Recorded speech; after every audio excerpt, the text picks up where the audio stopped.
നമസ്കാരം. V D Satheesan സർക്കാരിൻ്റെ ആദ്യ നിയമസഭാ സമ്മേളനം ഇന്നലെയാണ് സമാപിച്ചത്. നേരത്തെ പ്രതിപക്ഷ നേതാവായിരുന്ന വി ഡി സതീശൻ മുഖ്യമന്ത്രിയുടെ കസേരയിലും മുഖ്യമന്ത്രിയായിരുന്ന പിണറായി വിജയൻ പ്രതിപക്ഷ നേതാവിൻ്റെ കസേരയിലും എങ്ങനെയാണ് അവരുടെ നില കാട്ടുന്നത് എന്ന് ഏവരും ആകാംക്ഷയോടുകൂടിയാണ് ഉറ്റുനോക്കിയിരുന്നത്. വി ഡി സതീശൻ നേരത്തെ പ്രതിപക്ഷ നേതാവായിരുന്നതല്ലാതെ അദ്ദേഹം മന്ത്രി ആയിരുന്നിട്ടില്ല എന്നുള്ള പ്രത്യേകതയുണ്ട്. അതുപോലെ പിണറായി വിജയൻ ദീർഘകാലം എം.എൽ.എയും മന്ത്രിയും മുഖ്യമന്ത്രിയുമായിരുന്നിട്ടുണ്ട്. പക്ഷേ അദ്ദേഹം പ്രതിപക്ഷ നേതാവായിരുന്നിട്ടില്ല എന്നുള്ള പ്രത്യേകത പിണറായി വിജയനുമുണ്ട്.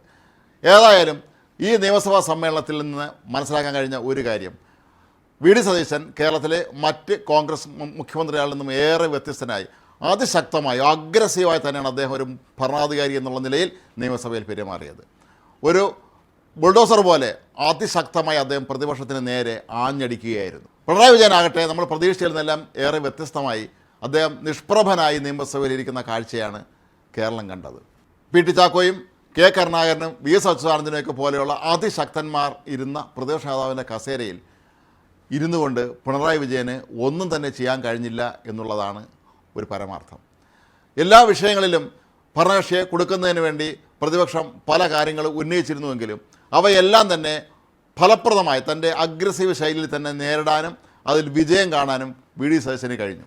വില കുറഞ്ഞ മദ്യത്തിൻ്റെ നികുതിയുമായി ബന്ധപ്പെട്ട് കൊണ്ടുവന്ന വിവാദങ്ങളെയൊക്കെ തന്നെ നിഷ്പ്രഭമാക്കാൻ മാത്രമല്ല, സ്വന്തം പാർട്ടിയിലെ തൻ്റെ എതിരാളികളെ കൂടി നിശബ്ദരാക്കാൻ നിയമസഭയ്ക്കുള്ളിൽ നടത്തിയ ആ നിലപാടുകളിലൂടെ പ്രസംഗങ്ങളിലൂടെ വി ഡി സതീശന് കഴിഞ്ഞു. എങ്കിൽ പിണറായി വിജയനാകട്ടെ വളരെ ദുർബലമായ രീതിയിൽ പ്രതികരിക്കുന്നതാണ് നമ്മൾ കണ്ടത്. കഴിഞ്ഞ ദിവസം കെ എൻ ബാലഗോപാലോട് ക്ഷുഭിതനായി എന്തിനിത് കേട്ടുകൊണ്ടിരിക്കുന്നു, എന്തെങ്കിലും പറഞ്ഞുകൂടെ എന്ന് പൊട്ടിത്തെറിച്ചപ്പോഴാണ് പിണറായി വിജയൻ പെട്ടെന്ന് ചാടി എണീറ്റ് ഞങ്ങൾ ഇനി സഭയിലിരിക്കുന്നില്ല, ഞങ്ങൾ ഇറങ്ങിപ്പോക്ക് നടത്തുകയാണ് എന്ന് പ്രഖ്യാപിച്ചത്.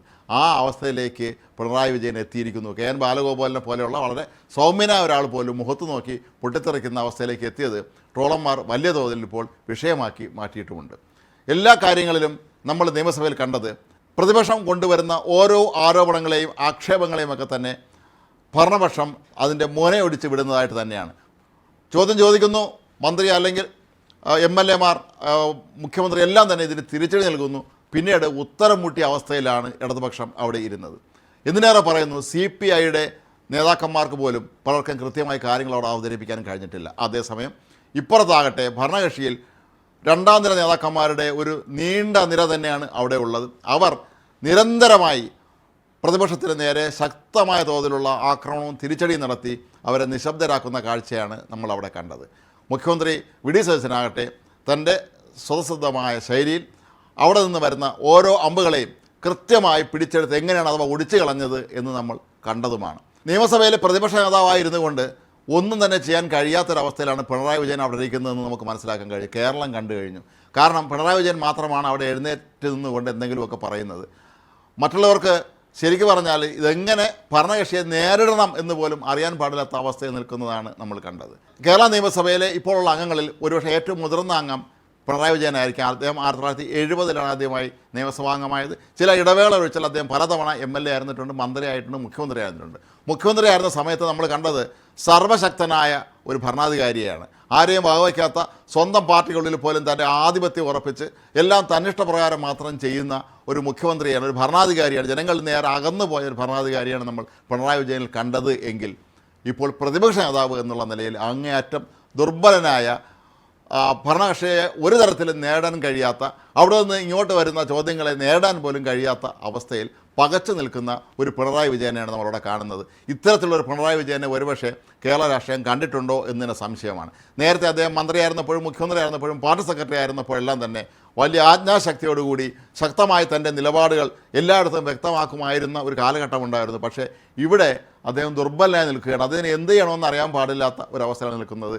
ഒരു സൈന്യാധിപൻ തൻ്റെ കൂടെയുള്ള സൈന്യം മുഴുവൻ ദുർബലരും താൻ അതിലേറെ ദുർബലനുമായാൽ എങ്ങനെ ഇരിക്കുമോ അതേ അവസ്ഥ തന്നെയാണ് പിണറായി വിജയൻ ഇപ്പോൾ കഴിഞ്ഞ ഈ ഒരു നിയമസഭാ സമ്മേളനത്തിൽ നമ്മൾ കണ്ട അവസ്ഥയിലേക്ക് അദ്ദേഹം എത്തിയത്.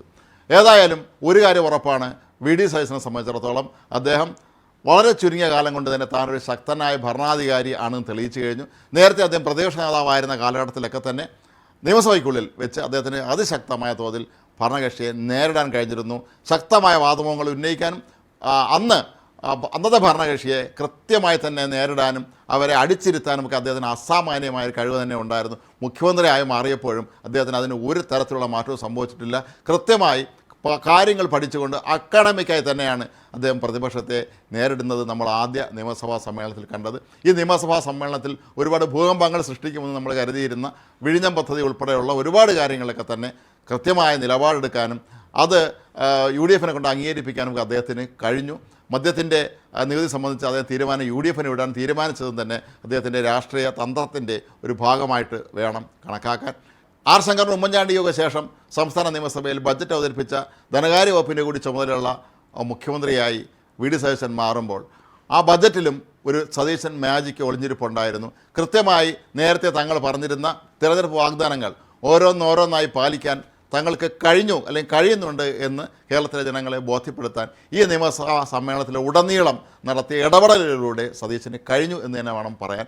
അതേസമയം പിണറായി വിജയനാകട്ടെ അതീവ ദുർബലനായ, നിഷ്പ്രഭനായ, എല്ലാം നഷ്ടപ്പെട്ട് തകർന്നിരിക്കുന്ന ഒരു മനുഷ്യനെ പോലെ നിയമസഭയിലിരിക്കുന്ന ഒരു പിണറായി വിജയനെയാണ് നമ്മളവിടെ കണ്ടത്. ഇനി വരുന്ന 5 വർഷം ഇനി അങ്ങോട്ട് കേരള നിയമസഭയുടെ പോക്ക് എങ്ങോട്ടായിരിക്കും, പ്രതിപക്ഷത്തിൻ്റെ നിലപാടെന്തായിരിക്കും, ഭരണകക്ഷി എങ്ങനെയായിരിക്കും അവരെ നേരിടുക തുടങ്ങിയ കാര്യങ്ങളെക്കുറിച്ചുള്ള വ്യക്തമായ ഒരു ചിത്രം തന്നെയാണ് ഈ ആദ്യ നിയമസഭാ സമ്മേളനത്തിൽ നിന്ന് നമുക്ക് ലഭിക്കുന്നത്.